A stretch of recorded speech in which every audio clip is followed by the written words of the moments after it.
बघा इथे चौकटीत तुम्हाला काही शब्द दिसत आहे. तर आपल्याला शिष्यवृत्ती परीक्षेसाठी असे काही प्रश्न येतात की या चौकटीतल्या शब्दाचा एक एक अक्षर घ्या आणि त्या अक्षराचा मिळून एक शब्द तयार होतो आणि तो शब्द कोणत्या गटामध्ये बसतो. इथे 4 गट दिले पर्यायामध्ये, तर यापैकी एका गटामध्ये तो शब्द बसतो. तर बघा इथे पटकन आपण पहिले अक्षर घेऊया.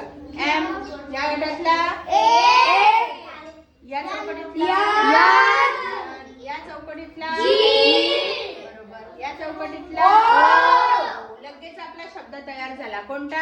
मँगो. बरोबर. आता हा मँगो शब्द या कोणत्या गटात बसतो? पहिला व्हेजिटेबल, फ्लावर, फ्रूट, लगेच आपल्याला समजतं की मँगो हा फ्रूट आहे, म्हणजे आपल्याला बरोबर उत्तर मिळालं. मग यातला पर्याय क्रमांक 3 हा तुमचं बरोबर उत्तर आहे. अशा पद्धतीने कधी कधी तुम्हाला मधले किंवा शेवटचे अक्षर जोडून एक शब्द तयार करायला सांगते आणि इथे गट दिलेला असेल, फक्त तो आपण व्यवस्थित अरेंज करायचा आणि समजून घ्यायचा कोणत्या गटात आहे, म्हणजे तुमचा शिष्यवृत्ती परीक्षेतला मार्क एक फिक्स होऊन जाईल. आलं लक्षात? ओके.